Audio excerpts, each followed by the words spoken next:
Hi guys! It's been a long time since I last uploaded a video. So for this video, babawi ako sa inyo ng bonggang-bongga by giving you a bonggang-bonggang lip swatch. And when I say bonggang-bonggang lip swatch, bonggang-bonggang lip swatch. I'll be doing a mega lip swatch ng EB Matte LTD liquid lipstick. If you're familiar with Maybelline Superstay, I'm pretty sure alam niyo yung Maybelline Superstay liquid lipstick. This is like the closest local and affordable dupe. I'm not kidding. This is kiss-proof, transfer-proof, waterproof.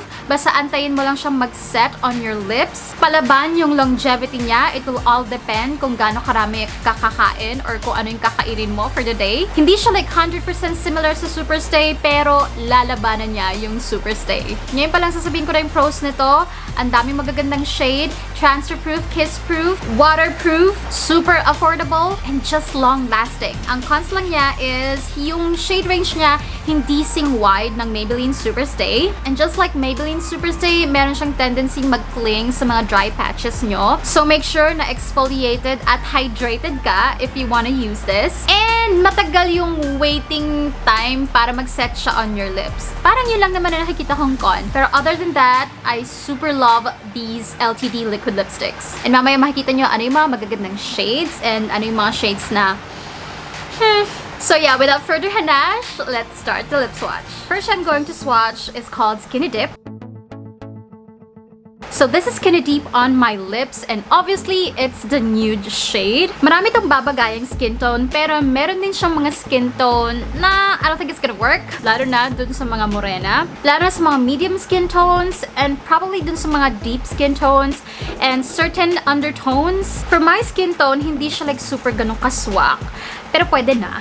But yeah, this is Skinny Dip. Next shade natin is called Tiramisu, and I think this is one of the best sellers. So this is Tiramisu on my lips, and I feel like understandable kung bakit isa to sa mga best sellers from the original or from the first collection na nirelease super tagal na, because this is a very nice everyday shade. It's like beige, brown, and peach pinaghalo. Ito ang makukuha mo. Medyo burnt orange, pero very, very subtle burnt orange. Sa ibang skin tones, aangat yung pagiging orangey or peachy niya. Sa ibang skin tones naman, more on the brownish. And believe it or not, I feel like sa ibang skin tones, may lalabas na a hint of pink pa nga.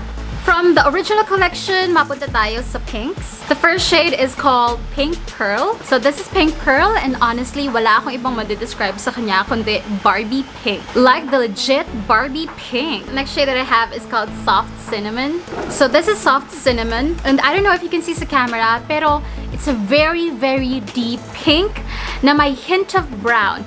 Pink and brown, pag samahin mo, you get soft cinnamon. Pero I feel like it's really going to complement a lot of the skin tones. Last two shades for the first collection. Let's go with Fire Opal. So this is Fire Opal on my lips, and honestly, you guys, pasensya na sa swatch ko sa Fire Opal. I don't know, but out of all the shades, ito yung medyo patchy. Just tiny bit patchy. Hindi naman siya like super stressful na patchy. Pero yeah, makikita nyo, hindi like super bonggang flawless, lalo na dun sa outer corners. And Fire Opal is supposed to be like the red entry for the collection. And I've used this so many times before, kahit na nung nasa maliit na lalagyan pa lang siya. Kaya lang, it's supposed to be red, pero meron siyang halong magenta. Oo. Kasi tingnan nyo, lalo na dun sa mga walang full pack color, makikita nyo yung hint of magenta, or yung parang like hint of pink. Pero sa malayo, first tingin sa'yo, it's just red. Like bright red. Hindi siya Snow White red kasi nga meron siyang hint of magenta. Hindi rin siya like Ruby Woo red. Basta red na may magenta. Yun siya. So yeah, this is Fire Opal. Last shade is called Moody Merlot. So this is Moody Merlot, you guys, and obviously it's a deep burgundy shade, like Wednesday Addams deep burgundy shade, or Morticia Addams, mga ganyan. Honestly, it's really beautiful. Kaya lang, ang problema ko lang dito, katulad ng Fire Opal, it's really patchy. Hindi siya mag-a-apply na like super pantay. Although makikita mo siya kapag tinignan mo sa malapitan. Pero pag sa malayuan, mukha naman siyang okay. Kailangan may patience ka to actually apply it ng pantay. But yeah, this is Moody Merlot. hello. Done with the original collection. Mapunta na tayo sa new shades. And as you can see guys, yung iba dyan, hindi ko pa natatry. May seal pa. So sabay-sabay tayong masyukif. By the way, I'm going to swatch them based on their, deepness. Based sa packaging. First shade I'm going to swatch is called Dainty Pink. So this is Dainty Pink, you guys. And oh my god. Para siyang descendant ni Skinny Dip. Pero more on a warm undertone siya. And I feel like mas maraming skin tones ang babagayan niya. Kasi sa Skinny Dip, parang neutral, cool undertone. Ito, legit warm undertone. And it's nude, pero it's like beige and peach with a konting brown. Pinaghalo mo, you're gonna get Dainty Pink. I don't even know why it's called Dainty Pink. It's not pink. And my skin tone is not pink. It's peachy. So yeah, this is Dainty Pink. The next shade is called Pumpkin Spice. Oh my god, you guys. Pumpkin Spice. It is so beautiful. So this is Dainty Pink and this is Pumpkin Spice. Parehas silang papasang like everyday nude muted colors. Pero ito peachy and ito pinky. And it's so beautiful and I feel like maraming skin tones ang babagayan nitong Pumpkin Spice. One of the shades na highly recommended, you guys. It's so beautiful. Oh my gosh, you guys, don't be fooled by the packaging. Kasi nag-mock swatch ako dito. Packaging-wise, this is like so bright and so light-looking. Pero, mas lighter shades to. Ito, deep. Sir, unahin ko muna si Dolly Nude. So, this is Dolly Nude swatch at the back of my hand. Actually, mas deeper pa nga itong si, Pumpkin Spice. Pero sa packaging, ang deep ni Dolly Nude. So, ito yung difference ni Dolly Nude sa first two shades. Dolly Nude is like a brighter pink compared sa first two shades. And this is Dolly Nude on my lips. And it's a very nice nudie nga siya for everyday nudie pero hindi ka naman like dead and pale. I'm so sorry sa ingay guys. May inaayos sa labas ng balurity namin. If you can hear that noise, I'm pretty sure you can hear that noise. But yeah, it's peachy pero mas angat yung pink side. It's pinky peach. Or peachy pink. Basta masangat yung pink.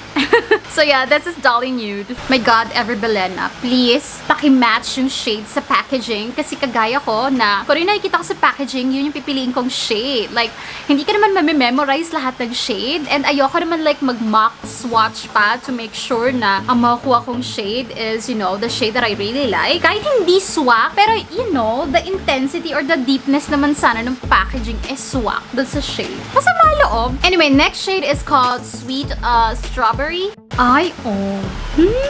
So this is Sweet Strawberry. Medyo kamag-anak siya ng Pumpkin Spice and Dolly Nude. Pero this is like the super pink of the pink. And this is Sweet Strawberry on my lips. And I kind of like it. Alanganing neutral, alanganing warm tone. But definitely not cool tone. I mean sa skin tone ko ha. Pero I'm pretty sure marami itong babagayan na skin tones. Mapa light, medium, or deep skin tones. And it's a very nice everyday muted pink. Perfect for everyday talaga. So yeah, this is Sweet Strawberry. Down to the last two shades na I feel like the deepest. Diba sa packaging ang bright niya, pero they're deep shades, you guys. Let's go with Fresh Rose first. So this is Fresh Rose. O diba, it's deeper than the first three or first four. O diba ang deep niya, nakakaloka ang layo sa packaging. But Fresh Rose is not really a rosy color. It's more of like, it's like papaya pink. Pero hindi siya bright. It's muted and it's deep. Hindi siya yung klase ng papaya pink na like sa malayo pa lang kitang-kita na yung putok ng labi mo. Okay siya pang daytime pero more on like pang nighttime type of papaya pink. If you know what I mean. It's warm tone, definitely. Maraming babagayan na skin tone. Is it my favorite? Not so much. Pero maganda siya and I feel like marami sa inyo ang magugustuhan itong shade na Itechiwa. So again, this is Fresh Rose. Down to the last shade and this is called Classy Mauve. So this is Classy Mauve kung ikukumpara sa other shades. And this is Classy Mauve on my lips. Imagine this. Kumuha ka ng pink, not a bright pink, but a muted pink. Lagyan mo ng konting brown and then lagyan mo ng konting purple.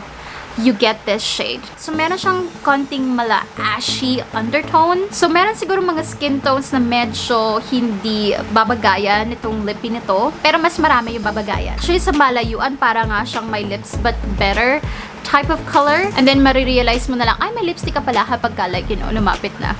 But yeah, this is Classy Mauve. So yeah, yun na lahat ng shades na meron ako, you guys. Naka-anim din ako ng new shades, no? Although I'm not sure. Teka, tignan ko nga ano yung mga wala ako. Sa first collection, ang wala ako is Cashmere Blush, Moroccan Spice, and Red Carpet. Yeah, yun ang wala ako. Sa new shades naman, I have all the new shades. Okay, so ito na palang 6 yung mga new shades, you guys. I'm so happy. Kasi yun yung pinaka-importante, yung malaman nyo yung new shade. Kasi yung mga original shades, ang tagal nang nandyan. And I'm pretty sure marami na sa inyo nakatry ng mga shades na yun. But yeah, that concludes this video, you guys. Sana nag-enjoy kayo sa ating lip swatch at sana nakatulong ako sa pagpili ng mga colors na gusto niyo. Again, I do recommend etong EB Matte LTD Liquid Lipstick. Super affordable, long-lasting, well, depende kung anong gagawin mo sa lips mo. Kung ikaw sobrang takaw for that day, asahan mo mawawalay siya. Basta antayin mo lang siyang mag-set. Medyo mahaba lang yung aantayin mo. Pero worth it naman kapag nag-set na siya. Kasi kiss-proof, transfer-proof, waterproof. But honestly, I love it. Kasi super affordable. So yeah, thank you so much for watching, guys. Don't forget to subscribe and click the bell button para alam niyo pag may bago akong video. Yung mga social media accounts ko nasa description box din. Again, thank you so much for watching and I'll see you in my next one. Bye-bye!